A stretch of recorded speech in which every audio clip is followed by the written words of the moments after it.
There is a massive movement happening within the longevity and aging landscape. It turns out there is much we can do to extend our lifespan and reverse the effects of aging.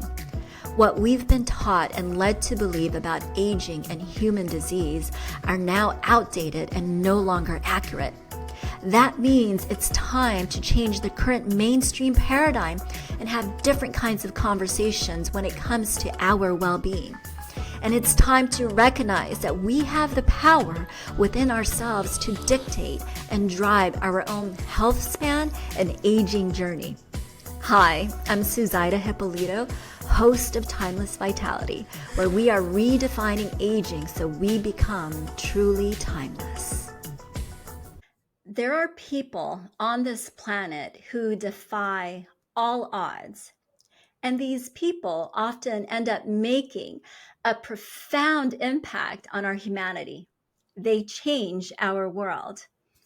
Now, I'm going to read something to you, our audience. At the age of 19, I was diagnosed with end-stage ovarian cancer and given 3 to 6 months to live. Crippled with pain, nausea, infections, malnourishment, and muscle wasting, I was uninsured and out of options.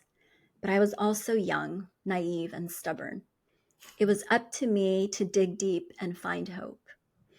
The diagnosis of terminal cancer suddenly shook me awake.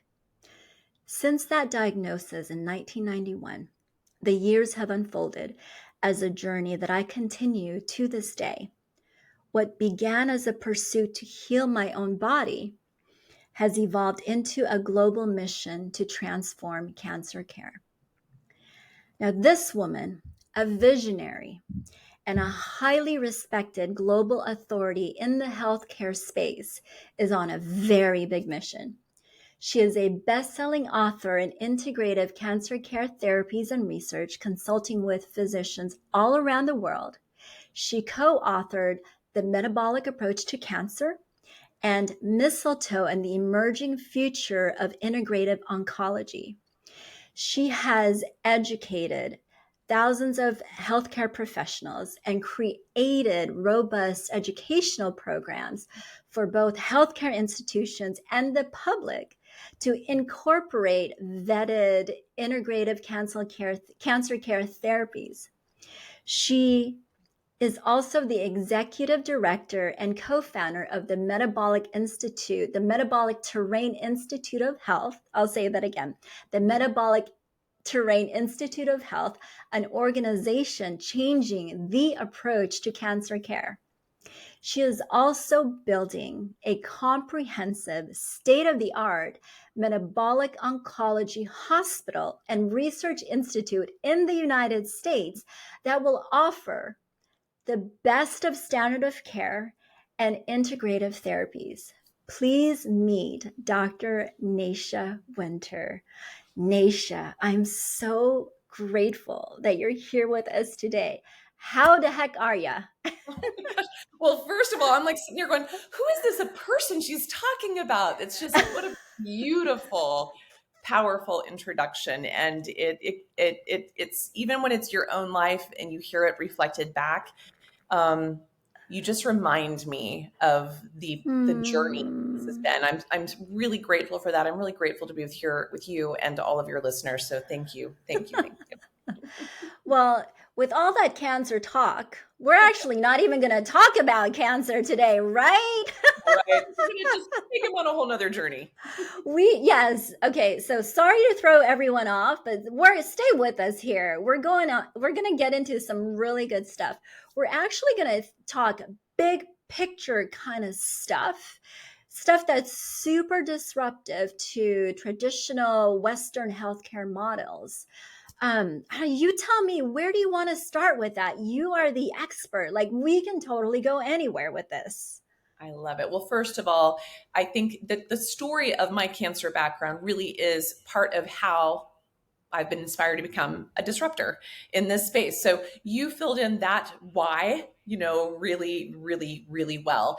And so just to get our listeners on the same page, I am positive that anyone listening who's had any complex health condition, be it cancer or anything else, has had the experience of the need to go above and beyond what standard of care alone has to offer. Like if you are someone who had a chronic condition labeled, put on the label for yourself, you have likely not found answers within just what standard of care and the insurance model has to offer. If you did, holy cow, I want to know you. I would like your autograph because you would be a rare breed indeed. Everybody I know who's had very complicated health conditions have had to really piecemeal together a very different path to find their way forward. And so that's what has inspired the conversation we're having today is how to trudge a new path and a new hopeful path forward in the face of chronic illness in general and cancer in particular, not in just once you have those conditions, but more importantly, what type of medical system is in place currently that creates a prevention of these conditions. And I also would argue that that does not yet exist. And so this is where you and I get to get a bit controversial, perhaps, or disruptive, perhaps. My hope is hopeful, but also showing folks that we are, in fact, building a brand new healthcare system. Mm-hmm. Absolutely, that there is a different way. And I believe often what happens in the standard of care Western model, we are diagnosed with a condition, issue, disease, and it just kind of plants the seed that, oh my God, this is me. And how do my options are taking drugs or maybe surgery, and we don't even really think beyond the current model, the current system, right? Right, right. And I think there's a little bit of misguided or misplaced trust that our medical system will somehow serve us for the best. And so, just to give some context to your listeners, I know the statistics pretty well in the United States. I recognize you probably have a global audience here, so we're going to take a moment just to speak specifically to the United States. When you look at the ranking of healthcare systems around the world, they base them on quality, not just quality of life, but the overall outcomes, overall survival rate. They rate them by the cost of the medical system, the quality of the medical system. They rate them at the level of infant mortality. They rate them at the level of cost of what we spend on food, our gross annual product, payments on food, but also how much we spend on healthcare. When you look at the entire world put into one big bucket, I would love for your listeners, your audience, to guess where the United States ranks in this. And my guess is, if you're like anybody else I've met along the way, including doctors, researchers, patients, well-meaning consumers of medical healthcare system, you would likely assume that the United States is at least in the top, let's say the top 10. At Yeah, least maybe even the top 3. Wouldn't you guess that that's where we'd put ourselves? that's what comes to mind. I would actually think top five. Yeah, There you go. top And five. you are consistent with what everyone thinks. So for your listeners to have a listen to this will probably blow them out of the water. But the studies, and I think the most recent statistic was from 2021. So this has Okay. actually changed a little bit, and I promise you not for the better, but the United States ranked 36th Oh in the my world. gosh. Exactly. 36? Exactly. What? And Exactly. that's out of how many total rankings? Hundreds, Oh hundreds. my gosh. Yeah. And Wow. so when you look at, and Wow. perhaps for your listener notes, we'll pull up that statistic so we have the most recent so that you Yeah. realize I'm not making this up. This isn't just because I'm a naturopathic doctor saying this. This Mhm. is just hard data. And so that piece I want folks to hear before we talk about, let's talk about the problem before we talk about the solution. So we have that.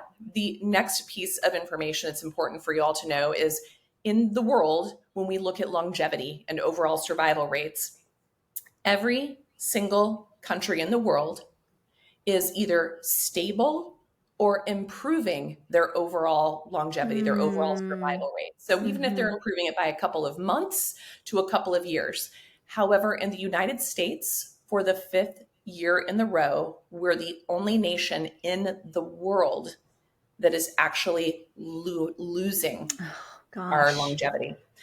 And I Gosh. say that because this is that place again. If you assume that we should be in the top 5 or top 10 and we're at number Mm, 36, you would also assume that we have all the advances and technologies to have much better mhm, health outcomes and longevity. We have the most expensive healthcare system in the world, and yet we cannot literally keep ourselves alive. And we are diminishing our mm, return on mhm, our longevity. And so this piece, the two drivers of our longevity today, which is an important truth bomb to put into this room so we can really understand the why of this conversation, are two mhm, things. One of them is opiate overdose, and the other one is suicide. These are the two driving factors that are mm. lowering our overall ability to survive, our longevity. And so, what researchers are calling this is they're calling this an era of despair.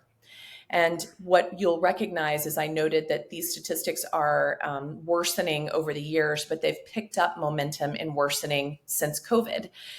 So Mm, we've got those pieces that have added some more insult to injury in this process as well.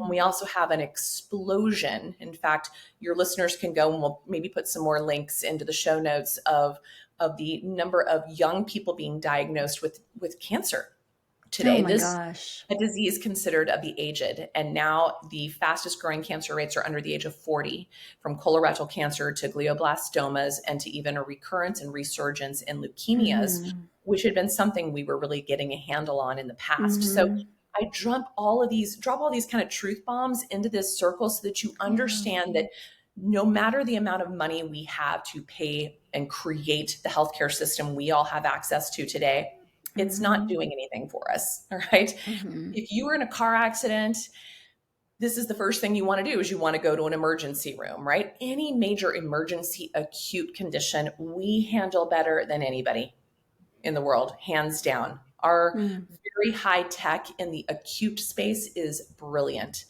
But once you get out of that space and you move into any area of mm. of chronicity of a chronic condition, we fail our population terribly. Wow. Wow. That is those statistics and that big picture perspective, which you've, by the way, very, very nicely articulated and simplified, is so illuminating. And Yeah. I'm curious, what would you say, and I don't know if you can speak to this, Nisha, what do you perceive to be the root cause of the worsening of our overall healthcare in the United States? Sure. This is tough because there's likely not one thing. There's a collection of things. It's that Mhm. perfect storm idea. But let me give a little bit of understanding of what's happened in our if you look at kind of the human clock on this planet, we made a major shift to that human clock. A big blip happened about 10,000 years ago. Up until 10,000 years ago, we were all hunter gatherers. All right. We Mhm. also had a particular genetics at that time. And when we decided to literally put some roots into the ground and move into the Neolithic farming era, 10,000 years ago, that whole shift happened through what's known as the Fertile Crescent of the world. So, this is all through the whole Mediterranean area. With this major change in humanity and our overall survival and the means in which we survive, we actually changed our genetic expression. We brought Mm. to bear to the surface a gene called HLA, human leukocyte antigen gene. This was the first time it cropped up about 10,000 years ago, most heavily in that Fertile Crescent Mediterranean region. And this is what came as a result of Neolithic farming. So people can kind of understand, okay, we evolved because of that.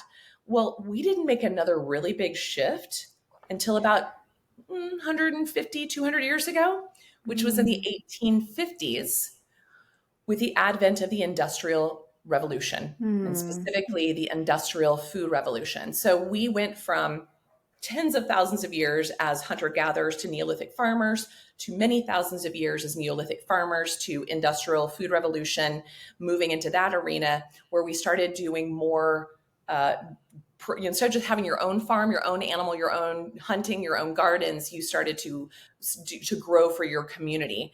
Well, that took another huge change after World War II when we started saying, let's all this leftover ammunition from World War II, we dumped into agriculture. That's our fertilizer, and moved into the Mhm. organophosphate pesticide world, and we dumped into the Mm. pharmaceutical industry. Pretty sure Mm. your listeners are starting to get a little bit of a maybe goosebumps up the back of their neck to realize that really our Mhm. biggest change, even bigger than Wow. the Neolithic farming to the Industrial Revolution, was post World War II.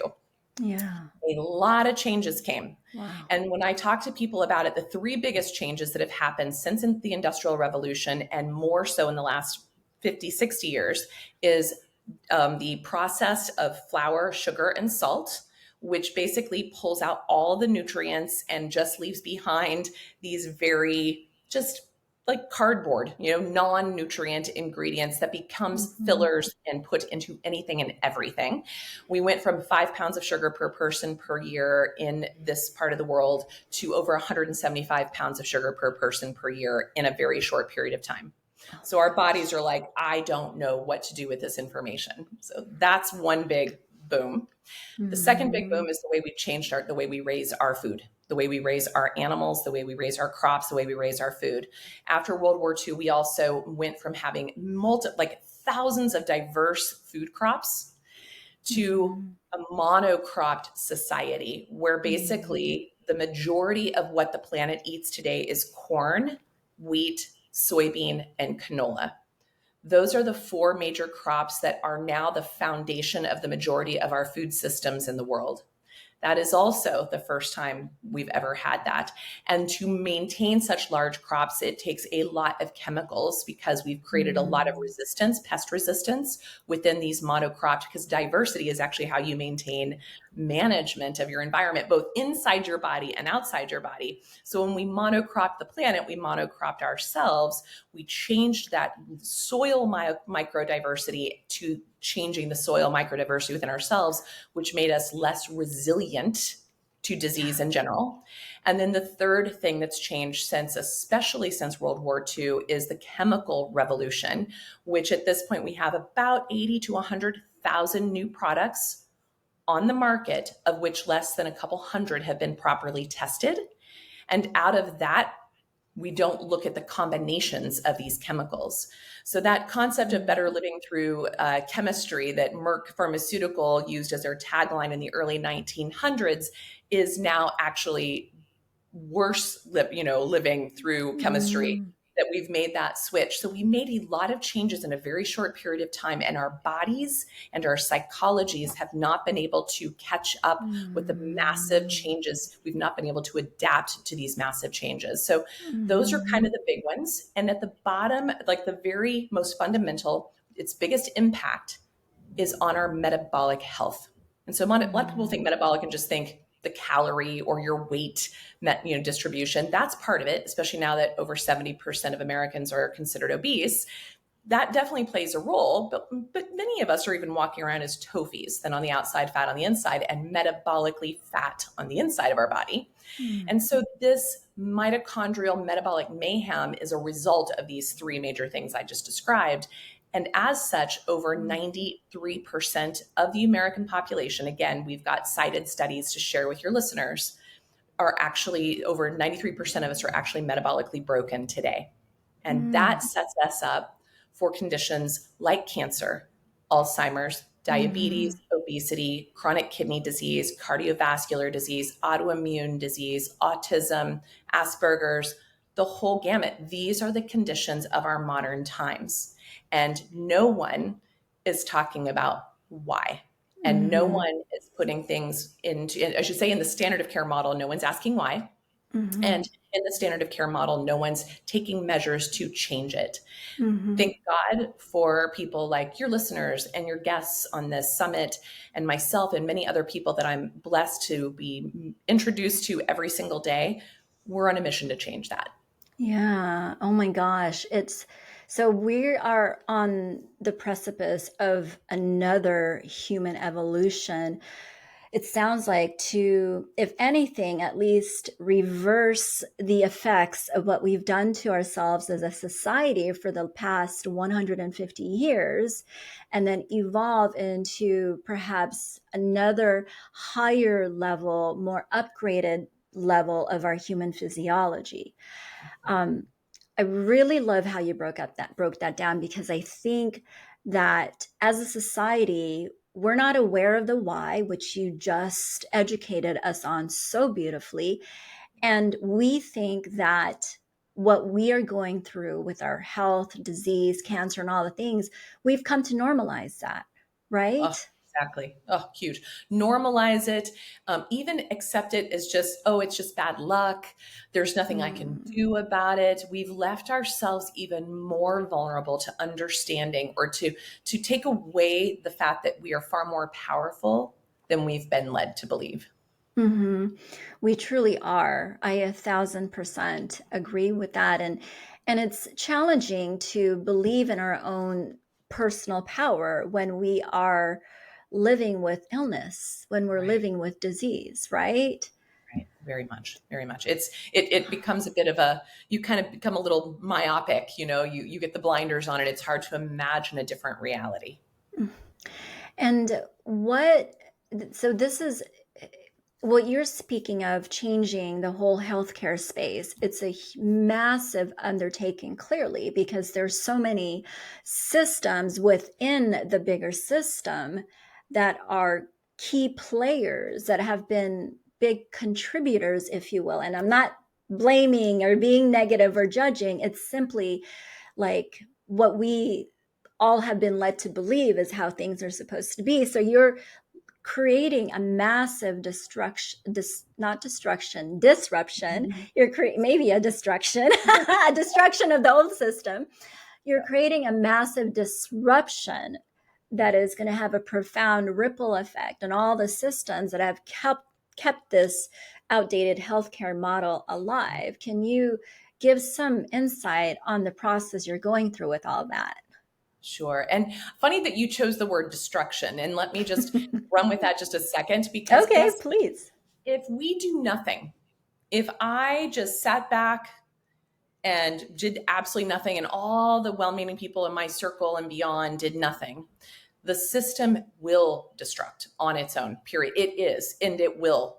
We don't have to help it. Mm, It's heading off a cliff very quickly. There are so many powers that be, amazing, brilliant economists, strategists, agronomists, healthcare experts that are telling all of us, they're sounding the alarm, environmentalists, everybody's sounding the alarm that the way our systems in which we all move within and from are not sustainable and are on their way to complete and utter collapse. And so that's mm, like, no, I'm not telling you anything that the experts aren't already sounding the alarm about. But what's strange to me is they're sounding the alarm, but they're not coming up with solutions. And so I yeah. right. And so for me, we do nothing. We are going to be a bankrupt, healthcare system within the next 2 decades for sure. I mean, the staggering a number of baby boomers that are coming of age Mhm. themselves are toppling the healthcare system as we know it.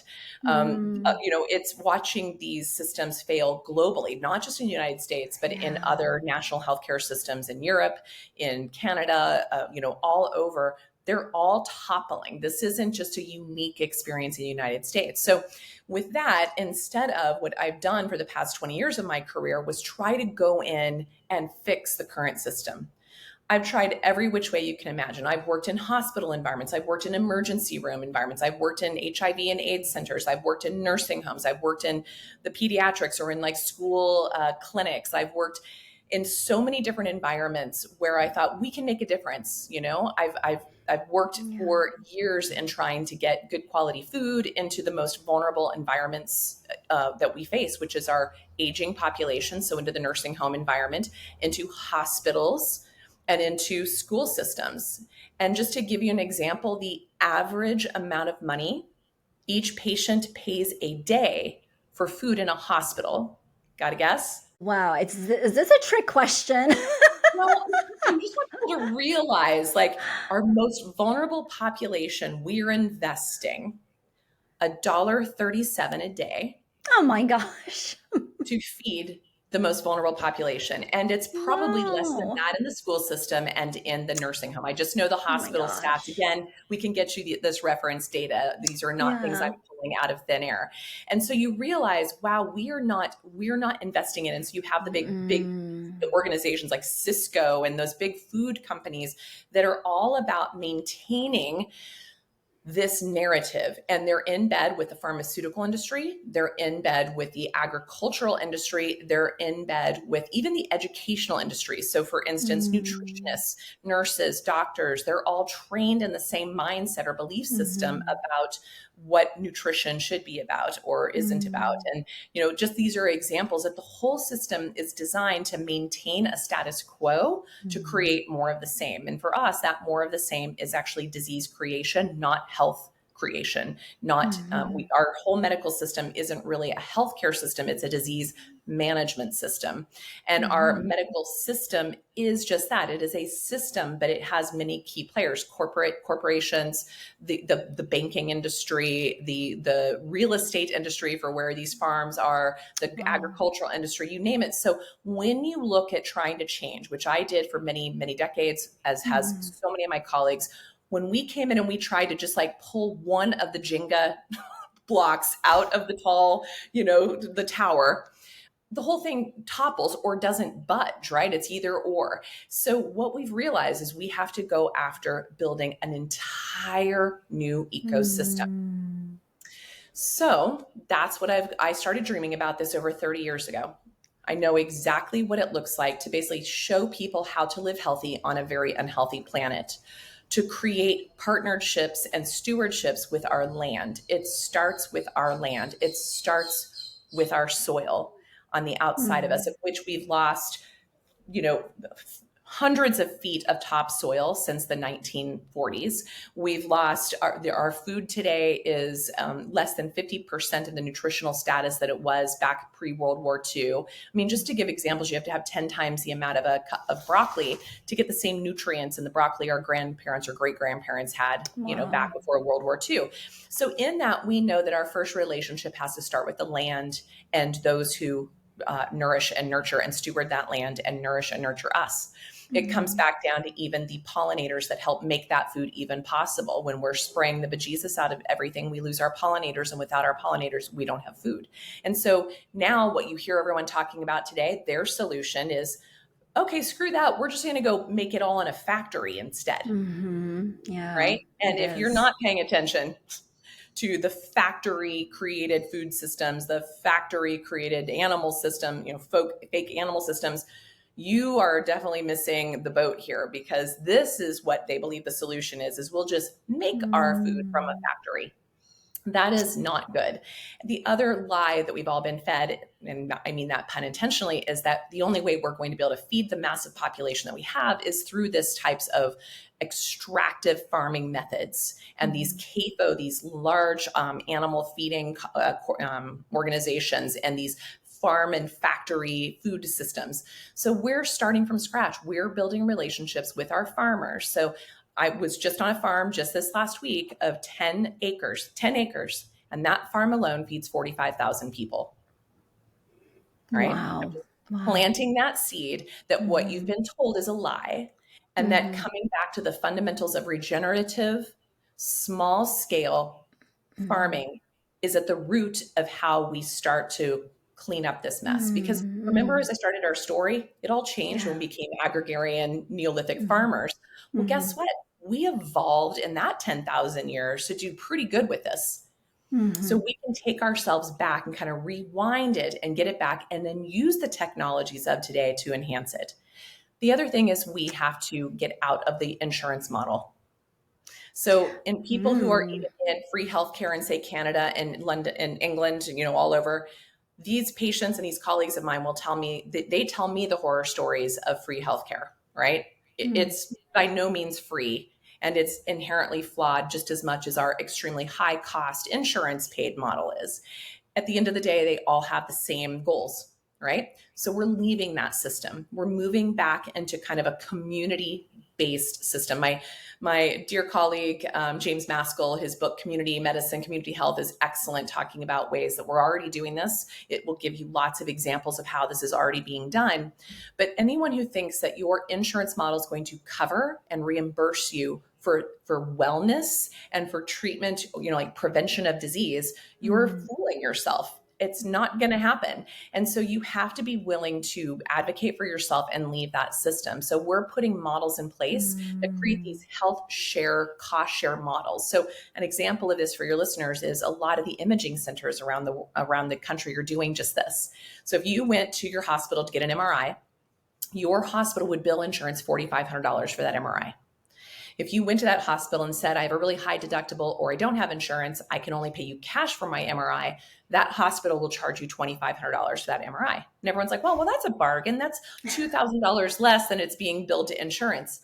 But when you leave that hospital system all alone and you go into a standalone shared care imaging center, that same exact MRI, not a lesser quality, will cost you about $400. Oh my gosh. So I'm wanting people to Wow. start to hear exactly the mismanagement of resources Wow. in the healthcare Wow. space. So for instance, Whew. the patients when I know, like let that one just kind of sink in and people go, oh, the real cost of doing business is this. But when you Yeah. have the middleman and all the people taking their part, it becomes highly inefficient and highly ineffective and very expensive. So just to give you an example, your big medical centers, your big hospitals, upwards. So studies show, it depends who you look at, but somewhere between even as much as 70 to 90% of the overhead goes to billing and insurance. Oh my gosh. So this is Wow. not working and it won't Mm. work. And so if we could redirect that kind of money. So for instance, I pay into a stupid high deductible. My husband and I basically just have catastrophic. And even with that, we're spending almost $700 a month just for that. If we could take that almost $7,000 a year and apply that to, and once a year, non-radiation, non-contrast dye imaging to do a full evaluation head to toe of my body, about $900 out of pocket. And I did my annual onboarding labs, which the big kahunas runs about $700 out of pocket. And I paid for a CSA, which costs about $150 a month for my food. So I'm terrible at math there, but we're looking at maybe, I don't know, let's say $2,000 max a year for the majority of my food. And then the rest of my monies could be paid into my local farmers or ranchers at the farmers markets, et cetera, or I could even start my own gardens and whatnot. Suddenly what happens is for less than I pay annually for just a high deductible insurance policy that's catastrophic only, I prevent the catastrophes in a significant Wow. way. So just Yes. getting people to reframe their thought process of how we can use our funding differently. And so the other model that we're following is the model of the Amish community. And so they don't take insurance. And they've had to create these cost share models in their communities, in their counties, in their states, in their hospitals to accommodate a cost shared cash based model.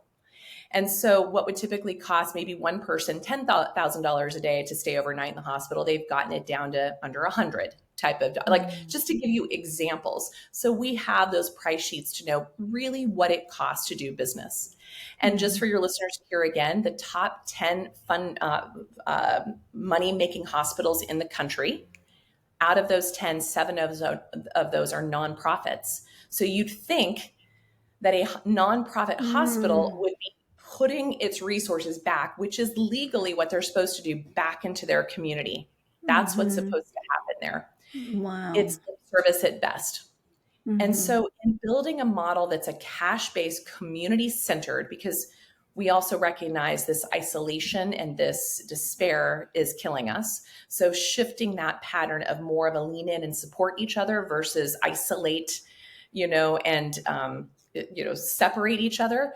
This model is also very, very helpful for that. But we know what the real cost of doing business in the healthcare space is. And it requires us to nourish our land while we nourish ourselves, to Mm-hmm. make bonds with our farmers while we work with ourselves, and to create unique price structures and models of evaluating, of testing in ways that are way more financially sustainable than our current system. And then that also then allows us, as we get into the community healthcare model, we can take groups of people through programs to help them with Mm-hmm. depression, to help them with anxiety, to help them with obesity, to Mm-hmm. help them with cancer, to help them with all of the conditions that plague Mm-hmm. us today. This group-based model is the wave of the future. And so Mm-hmm. I'm just giving some examples of how we are already doing this differently, and how even in our small community of to date, at the time of recording, we have 268 physicians in 39 countries, with 54 physicians just newly into our training program. We have over 300 patient advocates, with another 75 getting ready to start next month in 39 countries. We are already driving down the price points in major labs and imaging and even treatments across the globe. And this is just specific in the cancer space. They're doing similar things in the space of diabetes, in the space of women's health, in the space of mental health. This is what's happening. And so we are, instead of trying to fix the system, we're working around it and building a new one. Right, right. And just you describing the current system, it's so convoluted. It Yes. seems like there's a lot of misplacement in resources.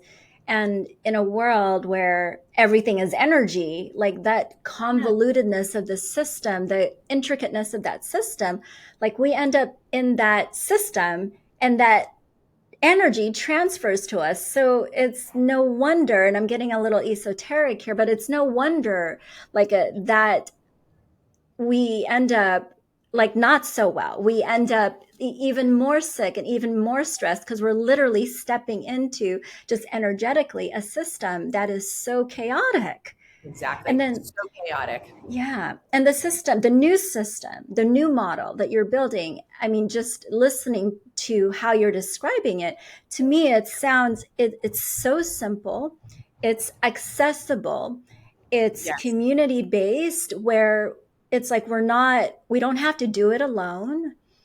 And it just feels so harmonious. And it feels like, okay, you genuinely care for my well being. You really, really do. Right.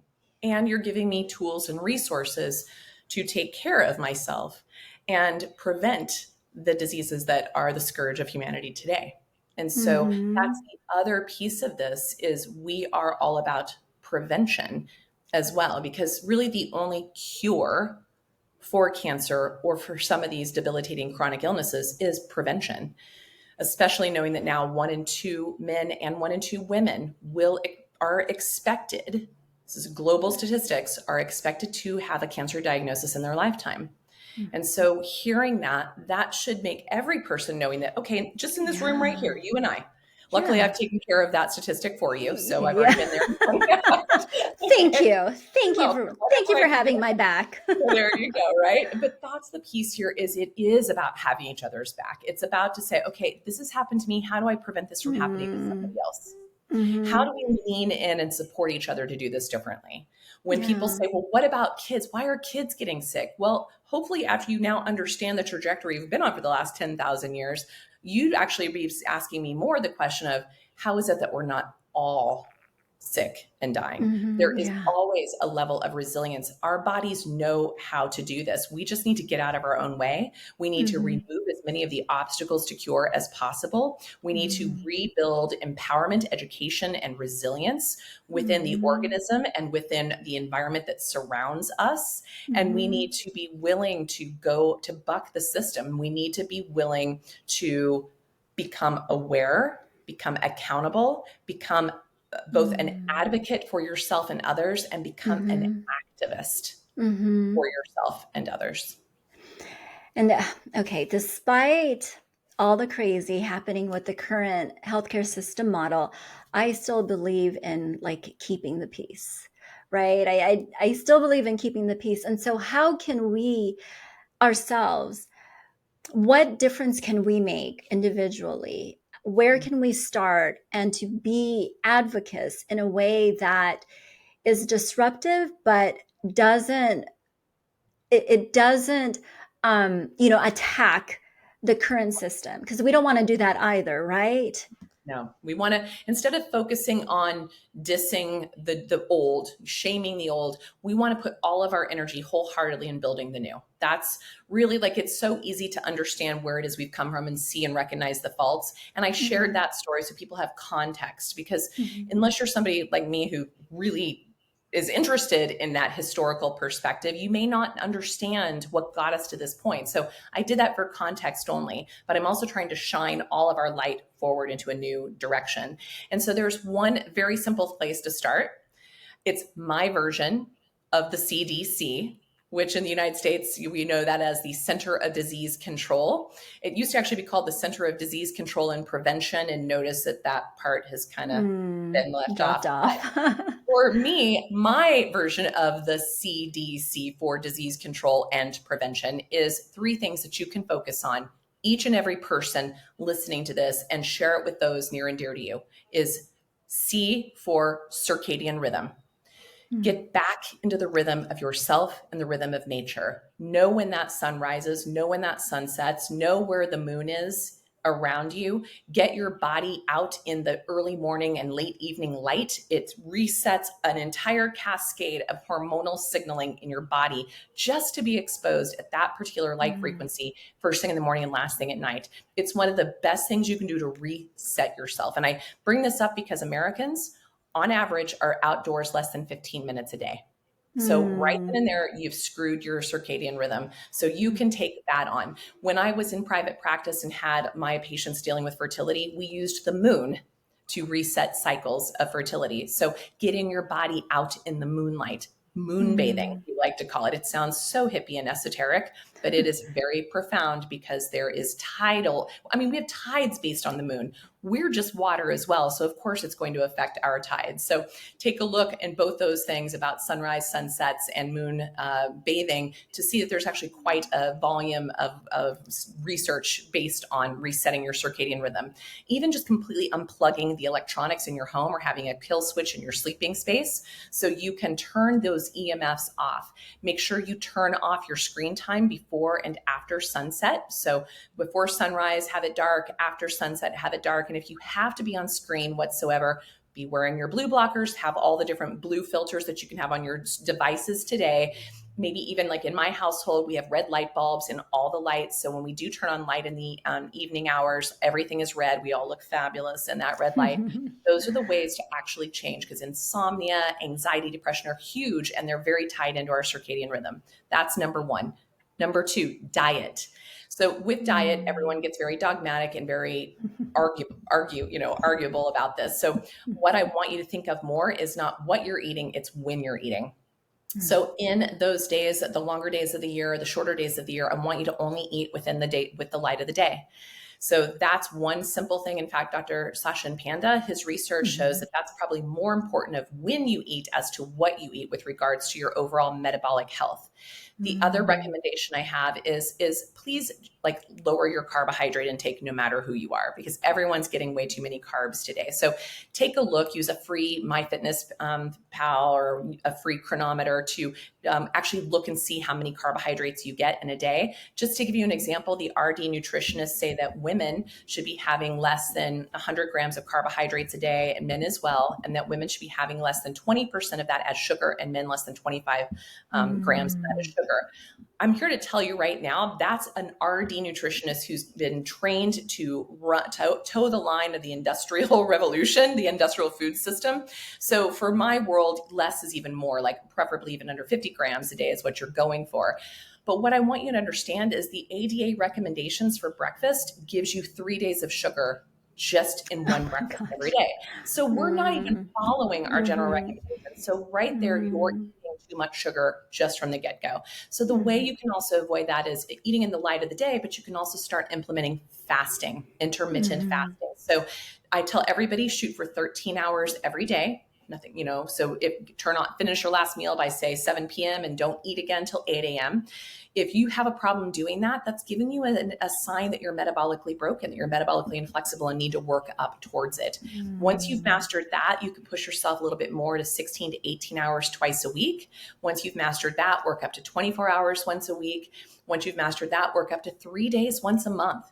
People like Dr. Walter Longo, who is a longevity expert, and people like Dr. Thomas Seyfried, who is an oncology expert, will tell you that if people just fasted 5 days a year, 5 water fast days a year, we would lower our overall incidence of chronic illness by upwards of 70%. That's Wow. staggering, and it's free. And then the Mhm. third and the final, we've alluded to a lot in this conversation, is community. We are more Mm. connected than ever today in social media and even summits like this online, but we are more isolated and alone than ever. Yeah. And in the United States, it's killing us literally. The pain of that isolation is leading to opiate overdose and suicide. And so Yeah. find ways to find purpose, joy, and gratitude in your life. Help someone else. One of the best things we can do is volunteer.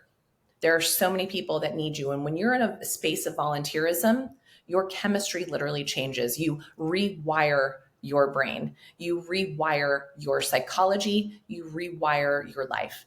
And so, my Mhm. hope is following a new version of a CDC is just the first Mhm. step that each of us can take on ourselves, which just makes the ability to change this broken, antiquated system as we know it, to change it into Mhm. something. Oh, yes, yes, yes, Nasha. That was incredible.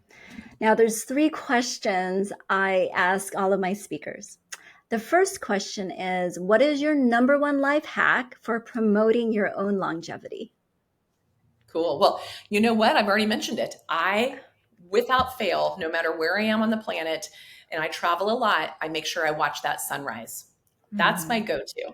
Now, there are times that I miss the sunset. I try and do that every day, but my sunrise is my non negotiable. And that's a time I absolutely Mm. get out as that sun is rising. That's my time to Mhm. meditate, to journal, to just be, to cuddle with my animals, to cuddle with my husband, to take beach walks, to do whatever, wherever I am on the planet, just to get that exposure. It sets the tone for my day, and it literally sets the tone in my hormonal milieu.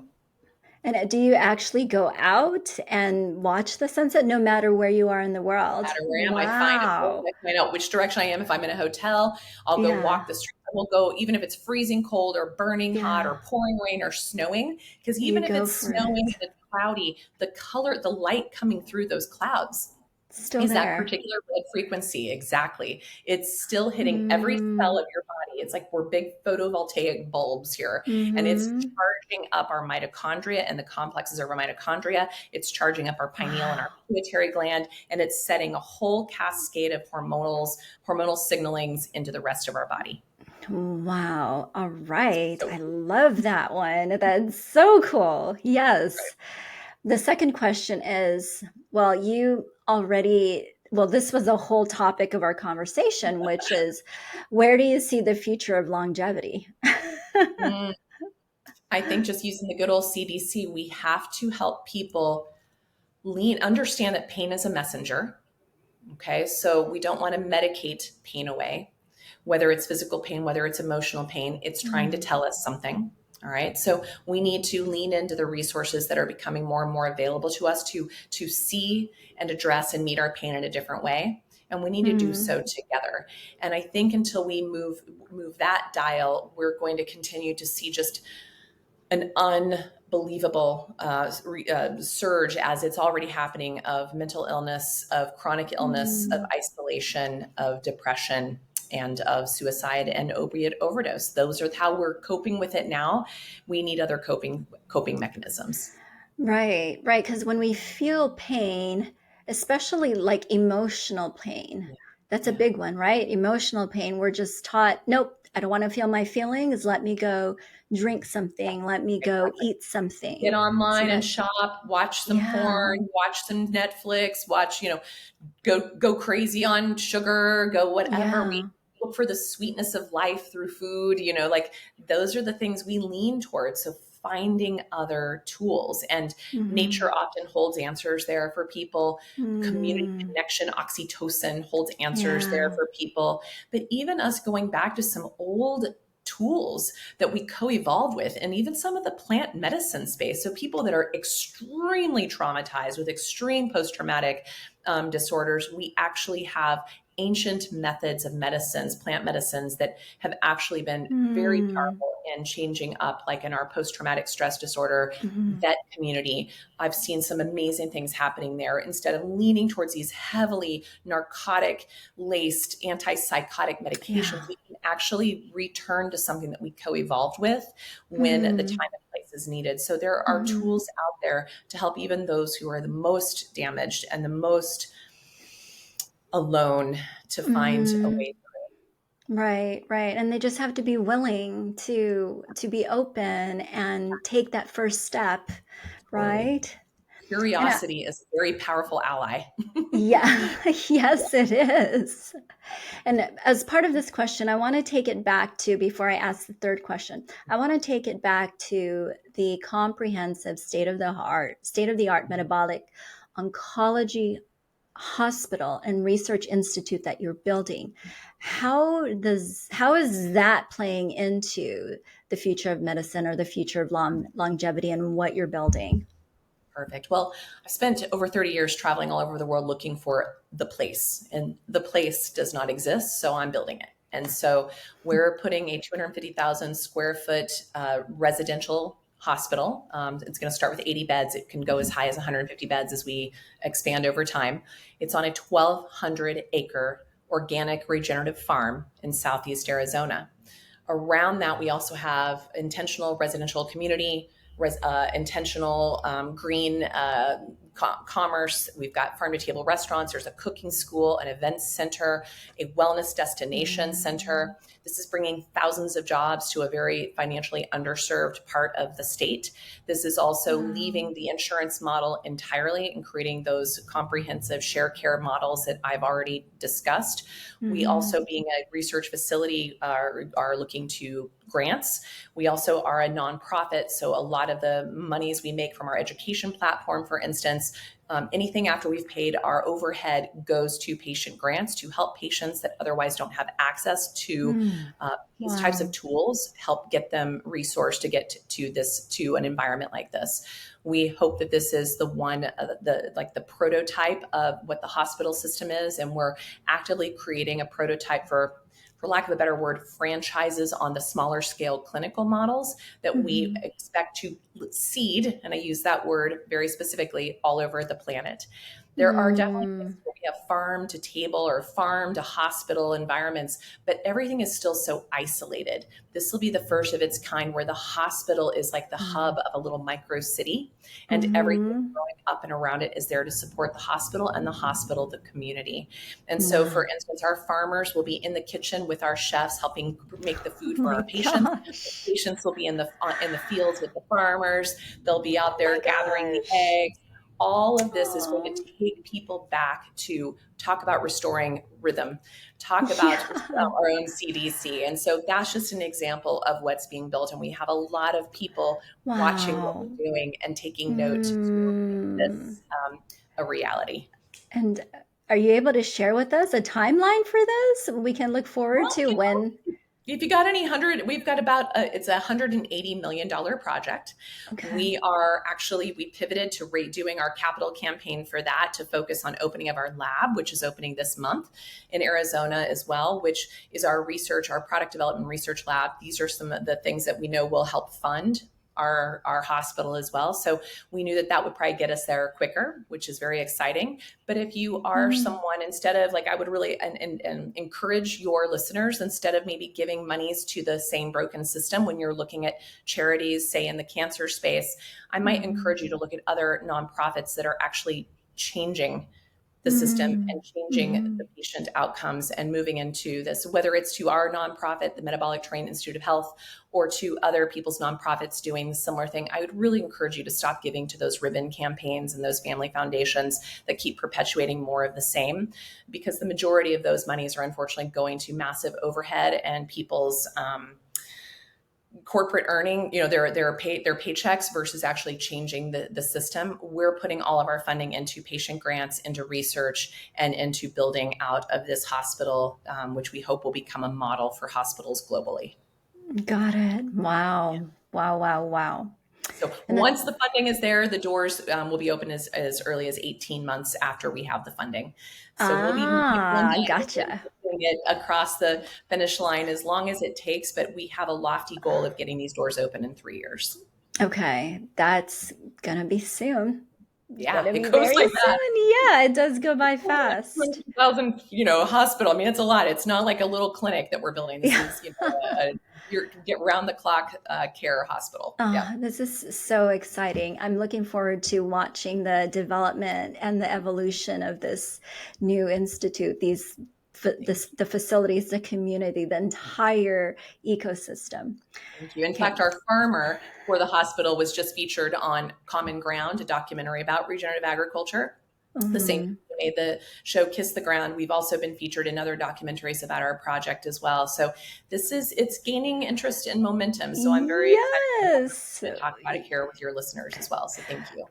Well, we look forward to seeing it front center in major news channels, major newspapers, and all over the internet. The third question and final question I ask all my speakers is, what thought or act takes you back to a childlike, playful state? Mm. Oh man, that's a good question. I am just I'm an observer. So I love to witness the human condition. And so one of my favorite, because I travel so much for work now, one of my favorite things to do is just people watch in an airport. And in particular, when people come out to meet their loved ones.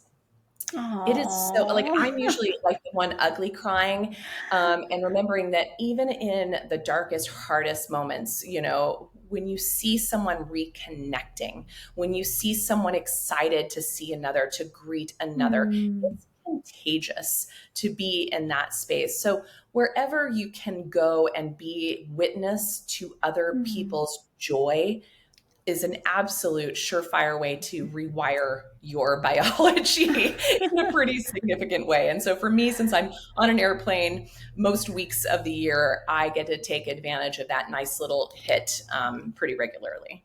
Aw, I love that. I'm going to pay attention to that more. Thank you. Thank you. And for our viewers, I've asked Nasha to put together a gift for you guys. And so, Nasha, can you describe what that gift is? And it's a free gift. Yes, yes. Yes. So in the book, The Metabolic Approach to Cancer, the first part, there's a very short terrain 10 questionnaire that helps you take a good kind of audit of yourself and your life and the things that you surround yourself with. We've expanded that exponentially, and we're going to give you a link to access this. This is normally just accessible by our practitioners and their patients, but we're opening it up to your listening community. So we'll have a link that they can go to for this free download, that they can take this quiz for themselves and get a really strong sense of what your blind spots are, so that you know areas Mm, to empower and educate yourself, to shore up, to mm, create that resilience, and to truly create some prevention in your mm, life. And so I hope that it's just another means of getting you curious, getting you aware, and turning you mm. into both an advocate and an activist. Yes. I mean, what I hear in that is it's a way to give power back to the people for their own well-being, to take charge, create awareness, and be 100% responsible. And this is a beautiful tool to facilitate that. I love it. Thank you. It's so about not becoming the statistic. It's about being your own Mm. statistic. And so I Yeah. love that. The empowerment piece. Thank you. Yes.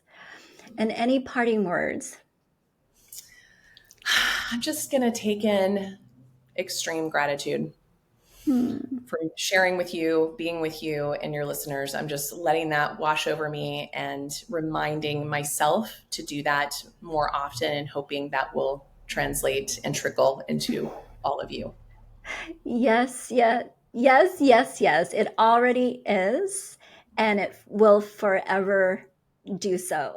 Let me say that again. Oh my It God. already is, and it forever will. There you go. That sounds better. It I already love it. is, and it forever will. Thank you. Thank you, Nasha. Thank you so much, Zeta. Thank you. Thank you for being with us.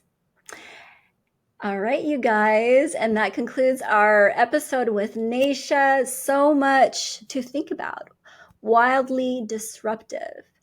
And may this interview truly, truly allow you to claim power back for your own well being and invest your time, attention, and energy into a new way of life, into a new, truly a new healthcare system, a new model for a better way of life. Thank you. Love you all. Mwah.